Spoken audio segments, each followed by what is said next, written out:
যেতে হয় আপনাকে যেতে হবে, আপনি জেলে যাবেন, যাবেনের ব্যবস্থা আমরা বাইরে থেকে করবো। তখন সে বলছে ঠিক আছে আমি জেলে যাব। পরবর্তী সময়ে এই আইনমন্ত্রীর ইশারায় এবং রবিউল মুক্তাদি মন্ত্রীর ইশারায় ওনাকে হাজতে যেতে হয়েছে। হাজত থেকে যখন আমি বাইরে করে ওনাকে জেল কেটে আনলাম, উনি বললো যে আমি ব্রাহ্মণবাড়িয়া যাবো। আমি আপনি ব্রাহ্মণবাড়িয়া যেতে পারবেন না। আমি বাসা যাবো। আমি ব্রাহ্মণবাড়িয়া বাসা যেতে পারবেন না। আমার কোথায় যেতে হবে? আমি আপনাকে আতগুলা যেতে হবে, কারণ আপনি নাসিরনগরের সন্তান, আপনি আগে নাসিরনগর যেতে হবে। আমরা যারা জেল কাটছি, আপনার ছেলের সন্তান যারা জেল কাটে, যখন জেলের থেকে বাইরে আপনারা গোসল করার একটা ব্যবস্থা করেন, যেটাও পবিত্র জায়গাতে গোসল করায়, তারা কিন্তু গোসলও করে নাই, সে নাসিরনগর চলে আসছে। নাসিরনগরের মানুষকে সে এতই ভালোবাসে, এতই আকাঙ্ক্ষা, এতই ভালোবাসা নাসিরনগরের মানুষের প্রতি, সে শুধু জেলা দিয়ে আমাদের সুনাম অর্জন করে নাই, সে কেন্দ্রিত আমাদের সুনাম অর্জন করতেছে।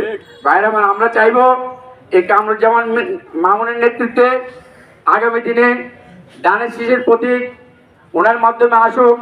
আমার ভারপ্রাপ্ত চেয়ারম্যান সহ কেন্দ্রীয় সকল নেতৃবৃন্দকে এই সাংবাদিক ভাইদের মাধ্যমে আমি অনুরোধ জানাবো যে দানের শীষের প্রতীক এই কামরুজ্জামান মামুনকে দেওয়া হোক, কারণ কামরুজ্জামান মামুনকে আপনারা 91 সালেও দানের শীষ দিয়েছিলেন। ভাইরা আমার,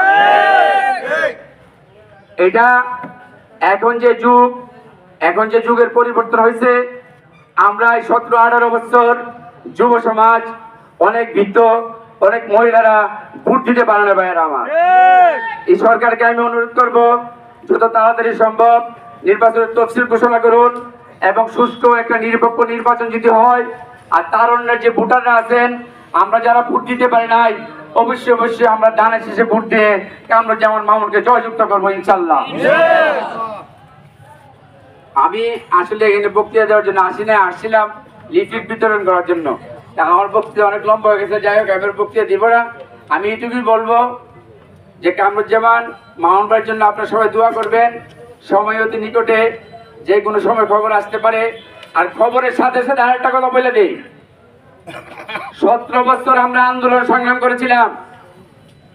শেখ হাসিনা বলেছিল যদি কোনো কারণে আমার ক্ষমতা চলে যায়, যে আমার অনেক নেতা কর্মী মারা যাবে, অনেক আহত নিহত হবে, কিন্তু আমরা ধৈর্য সহকারে তারেক জিয়ার নির্দেশে আমরা ধৈর্য ধরেছিলাম।